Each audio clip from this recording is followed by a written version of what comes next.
Hello दोस्तों, मैं संदीप मिश्रा आप सभी का स्वागत करता हूं आपके यूट्यूब चैनल एसएम क्लासेस में।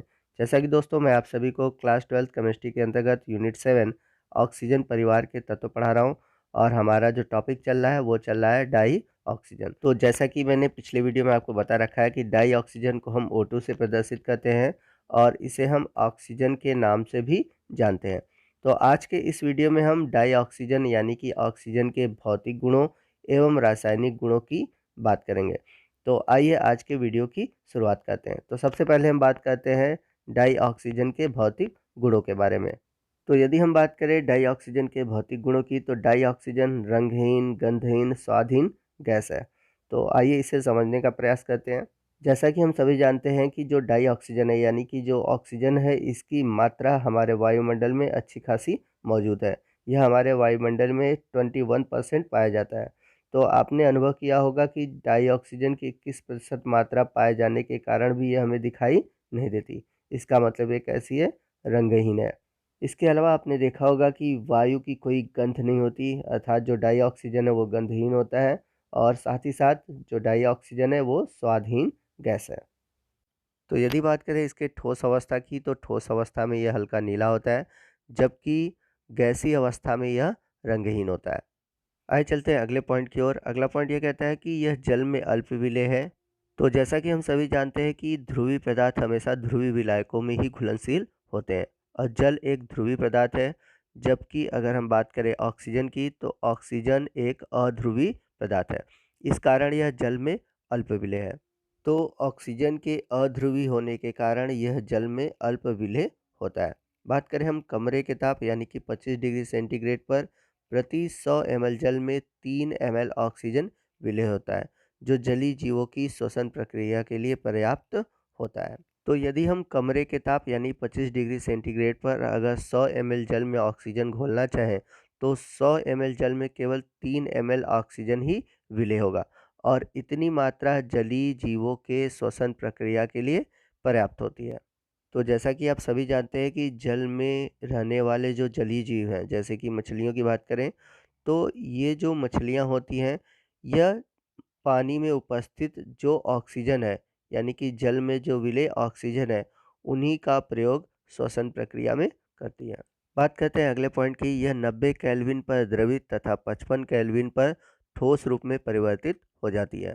यदि बात करें हम अगले पॉइंट की, तो अगला पॉइंट मोस्ट इंपॉर्टेंट है। इलेक्ट्रॉन की संख्या सम होने पर भी आणविक ऑक्सीजन यानी कि O2 अनुचुंबकीय होते हैं। तो इस पॉइंट को आपने क्लास 11th में मॉलिक्यूलर ऑर्बिटल थ्योरी में पढ़ रखा है। तो आप समझ सकते हैं कि अगर एक परमाणु में 8 है तो दूसरे परमाणु में 8, तो कुल मिलाकर 16 इलेक्ट्रॉन होंगे। यानी कि इलेक्ट्रॉनों की जो संख्या होगी वो सम होगी, परंतु अगर आपको लगता है कि सभी इलेक्ट्रॉन युग्मित है, तो ये युग्मित नहीं होते और आपको इसको समझने के लिए मॉलिक्यूलर ऑर्बिटल थ्योरी समझना होगा। तो इनमें अयुग्मित इलेक्ट्रॉन होने के कारण ये क्या होते हैं? अनुचुंबकीय होते हैं। अगला पॉइंट है ऑक्सीजन के 3 समस्थानिक ऑक्सीजन 16, 17 और 18 होते हैं। तो जैसा कि हम सभी जानते हैं कि समस्थानिकों में परमाणु क्रमांक समान होते हैं, परमाणु भार अलग अलग होते हैं। तो ऑक्सीजन 16, 17, 18 ये तीनों अलग अलग परमाणु भार है। तो ये ऑक्सीजन के 3 समस्थानिक है। तो अभी तक हमने जो भी पॉइंट पढ़ा है ये है ऑक्सीजन के भौतिक गुण। आइए नेक्स्ट हम बात करते हैं डाई ऑक्सीजन के रासायनिक गुणों की। तो पहला पॉइंट है उत्कृष्ट धातुओं जैसे कि प्लेटिनम और गोल्ड तथा कुछ उत्कृष्ट अधातुओं के अतिरिक्त डाई ऑक्सीजन से सभी धातुओं और अधातुओं से अभिक्रिया करता है। तो जो डाई ऑक्सीजन है वह उत्कृष्ट धातुओं जैसे कि प्लेटिनम और गोल्ड को छोड़कर तथा कुछ उत्कृष्ट अधातुओं, मतलब उत्कृष्ट का मतलब यहाँ पर अक्रिय है, तो कुछ अक्रिय अधातुओं के अतिरिक्त सभी शेष धातुओं और अधातुओं से अभिक्रिया करता है। डाई ऑक्सीजन की अभिक्रियाएं प्रायः प्रबल ऊष्माक्षेपी होती हैं। हम सभी जानते हैं कि जो दहन होता है वह ऊष्माक्षेपी अभिक्रिया होता है, परंतु अभिक्रिया प्रारंभ करने के लिए उच्च ताप की आवश्यकता होती है, क्योंकि ऑक्सीजन और ऑक्सीजन के मध्य द्विआबंध यानी कि डबल बॉन्ड का जो वियोजन होता है उसका ऊष्मीय मान उच्च होता है। यानी कि जब भी हमें अभिक्रिया प्रारंभ करना होगा तो अभिक्रिया के दौरान हमें उच्च ताप की आवश्यकता होगी और वह उच्च ताप होगा 493.4 किलो जूल पर मोल। तो इतनी अधिक वियोजन ऊष्मा अगर हम देते हैं तो ऑक्सीजन और ऑक्सीजन के बीच जो बॉन्ड है वो टूट जाएगा। तो अभिक्रिया प्रारंभ करने के लिए पहले हमें उस अभिक्रिया में ऑक्सीजन के बीच जो डबल बॉन्ड है उसको तोड़ने के लिए अधिक ऊष्मा देंगे, ठीक? लेकिन यदि एक बार अभिक्रिया प्रारंभ हो गई तो उस प्रक्रिया के दौरान अधिक ऊष्मा निकलती है, यानी कि वह अभिक्रिया हो जाती है ऊष्मा क्षेपी। तो डाई ऑक्सीजन की अभिक्रिया प्रारंभ हो जाने के बाद अभिक्रिया में उत्पन्न ऊष्मा ही अभिक्रिया को जारी रखती है, क्योंकि अगर एक बार अभिक्रिया प्रारंभ हो जाती है तो उसमें जो ऊष्मा निकलती है वह ऊष्मा उन ऑक्सीजन के जो डबल बॉन्ड हैं उनको पुनः तोड़ती है। तो अभिक्रिया में ऑक्सीजन को तोड़ने के लिए जो ऊष्मा होती है वह ऊष्मा उसे मिलने लगती है। तो आइए कुछ महत्वपूर्ण अभिक्रियाओं को देखते हैं। तो जैसा कि मैंने बताया था कि जब भी ऑक्सीजन धातुओं से क्रिया करता है तो धातु ऑक्साइड बनाएगा, ठीक है? तो जैसे कैल्शियम ऑक्सीजन से क्रिया किया तो कैल्शियम ऑक्साइड बनाया, एल्युमिनियम से क्रिया किया तो एल्युमिनियम ऑक्साइड बनाया। तो इसी प्रकार अधातुएं भी ऑक्सीजन से अभिक्रिया करके ऑक्साइड बनाती हैं, जैसे कि फास्फोरस ऑक्सीजन से अभिक्रिया करके P4O10 बनाता है, जिसे हम फास्फोरस पेंटाऑक्साइड कहते हैं। उसी तरह कार्बन ऑक्सीजन से क्रिया करके कार्बन डाइऑक्साइड बनाता है। उसी तरह कार्बन ऑक्सीजन से क्रिया करके कार्बन मोनोऑक्साइड भी बनाता है, लेकिन कार्बन मोनोऑक्साइड तब बनाता है जब कार्बन से ऑक्सीजन की जो अभिक्रिया होती है उस प्रक्रिया में ऑक्सीजन की मात्रा कम होती है। अगर ऑक्सीजन की मात्रा अधिक होती है तो वहाँ पर कार्बन डाइऑक्साइड गैस बनता है। उसी तरह धातुओं के डिस्कशन में आपने पढ़ा था कि जब भी धातुओं में जो सल्फाइड अशुद्धियाँ होती हैं वो ऑक्सीजन से जब क्रिया करती हैं तो जिंक ऑक्साइड और जो सल्फाइड होता है वो ऑक्सीजन से क्रिया करके सल्फर डाइऑक्साइड के गैस के रूप में बाहर निकल जाता है। और अगला जो पॉइंट है जो कि मोस्ट इम्पॉर्टेंट है, मैंने पीछे भी आपको बता रखा है ऑर्गेनिक केमिस्ट्री में, कि जब भी कोई हाइड्रोकार्बन ऑक्सीजन से क्रिया करता है, यानी कि जब भी हाइड्रोकार्बन को हम ऑक्सीजन में दहन करते हैं तो कार्बन डाइऑक्साइड और जल बनता है। तो कोई भी हाइड्रोकार्बन हो, याद रखिएगा, जब भी उसका दहन होता है यानी कि ऑक्सीजन से क्रिया होता है तो वो कार्बन डाइऑक्साइड और जल बनाता है। आइए हम नेक्स्ट बात करते हैं ऑक्सीजन के कुछ उत्प्रेरकी ऑक्सीकरण अभिक्रिया की।